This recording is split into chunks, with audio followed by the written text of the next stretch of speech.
Happy Friday, everybody. He is Jalen Anthony Rose. What up, dog? I'm David Jacoby. And on the cool check-in. Together with Jalen Jacoby, what is it that we do? We give the people what they want. Jalen Rose. So much to discuss today, but we start in the Bay. I knew the Clippers were going to beat the Warriors, but I didn't know they were going to beat the Warriors like this. They hung 141 points. Contributions from everybody. Jalen, what did you think of LA's dominant performance in San Francisco? I think one of the underrated storylines going into this game was that Kawhi just shot these boys down and won a championship recently. Yep. So imagine now looking at their team, no Klay Thompson, no injured Kevin Durant, and now all of a sudden you're like, I'm with this Clipper squad playing at home, showing promise, and Doc Rivers is unlocking a part of his game that we've always talked about, his passing. So many guys get in front of a microphone, say my guys, and how I'm going to elevate the squad and help us win. But that responsibility usually means to make everybody else better. The 9 assists is what jumps out to me for Kawhi Leonard. It really does. It wasn't just Kawhi, though. They get contributions from everybody. Harrell, Shamet, Williams, Zubac was even out there getting buckets. Like, it's really impressive, this total team that they have. Again, the bench scored 60 points for the second straight game. Like, I don't think I've ever seen that. 68 points from the bench. They're so deep. And don't forget this. They're adding Paul George. And that's not that far off. How much do you think Paul George will change their rotation and their performance? I don't think it's going to change it a lot. And here's why. Because he's a versatile two-way player that can play multiple positions, whether in the backcourt or in the front court on a given night. It allows you to play him with Kawhi, without Kawhi, with the first lineup, with the second lineup. Imagine him out there with the second team, Lou Williams, Montrezl Harrell, a part of that dynamic, getting up and down the floor and locking down on defense. We are not surprised that the Clippers are a terrific basketball team. This is why many people have them picked to win the championship. Well, there's also the other side of the ball. Now, we knew the Warriors were going to be different than they have been for the past few years. Obviously, they're missing Kevin Durant. They're missing Klay Thompson, but they still have D'Angelo Russell, Steph Curry, Draymond Green.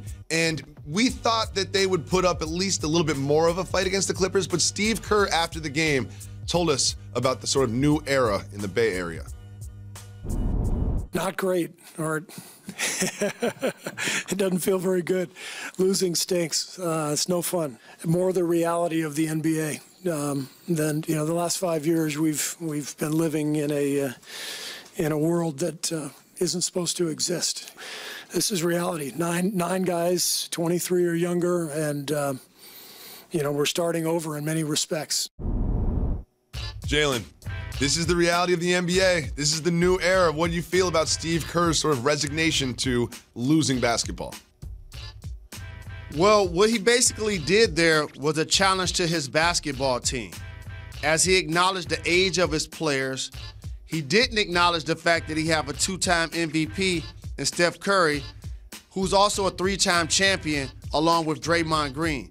Those guys are going to have to be the catalyst, and we know this, to any success that the Golden State Warriors plan to have. And I know it's easy to overreact to the way they got thumped on opening night. I still believe they have what it takes to be a playoff team.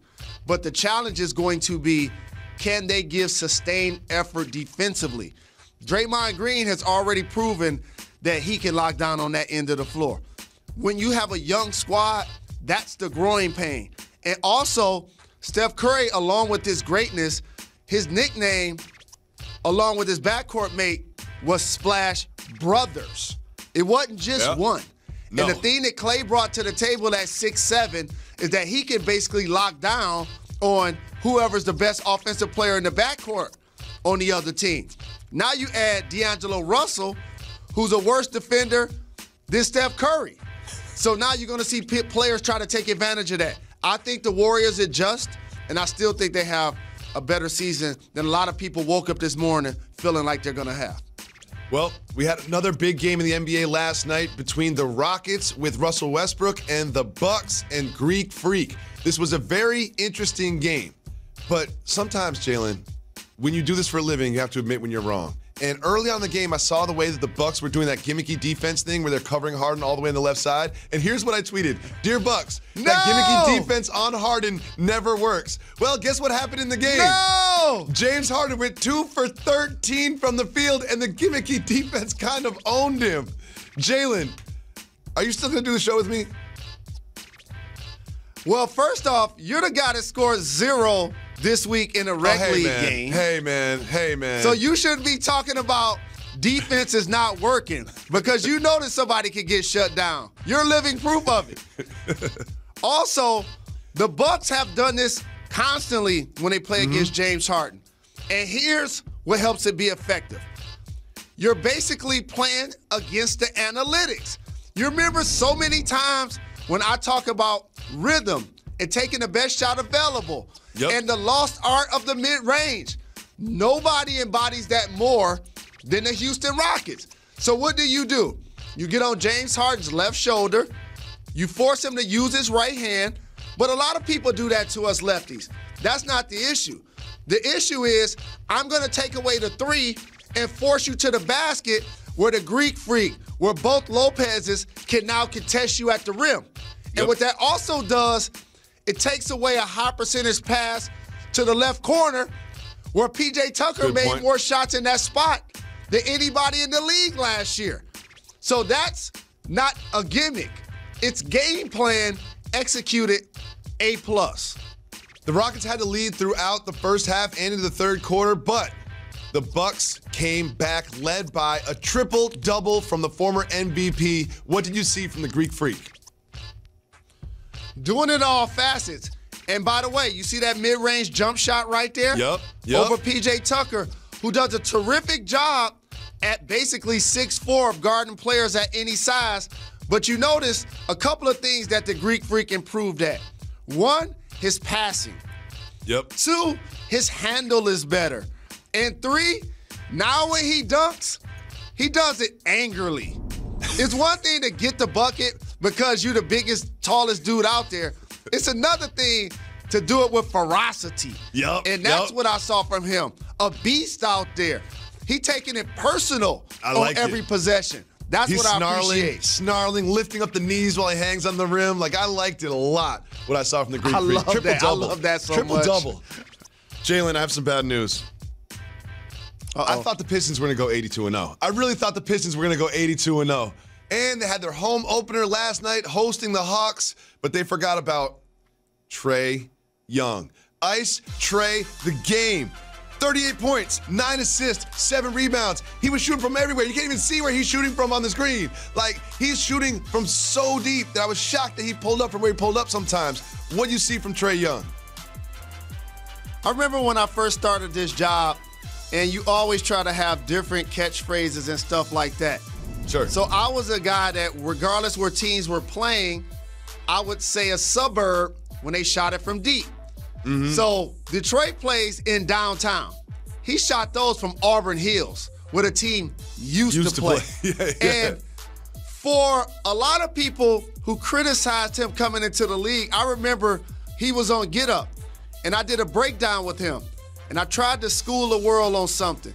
When you have range the way he does, when you can handle the way he does, and an underrated passer to make people better, like Collins, who he basically unlocked his game, now all of a sudden it opens up the floor. What people don't realize, the Hawks basically practice with Trae Young 4-point shots. And why do they do that? A, because he can make them, but also B, it now opens the floor. So when you turn the corner on the pick and roll, you can still pull up at the 3 line. It gives you more room when you're driving to do your kicks. But again, the game was all about him. He was fantastic. Little bro, Sean Don, Big Sean was at the game. It was the home opener. They didn't get it done. You know what needs to happen, right? Saturday against Philly, I need to be there. It's gotta happen. That's what needs to happen. It's gotta happen. I'll be there. I also want to give a big shout to Derrick Rose. People are not talking about this, but Derrick Rose had 27 last night. He had over 20 in the first game. Derrick Rose looks great so far in these 2 games this season. I predict that he will eventually start over Reggie Jackson. Jalen, sometimes there's videos that we need to break down in detail, so you and I are about to go to the table.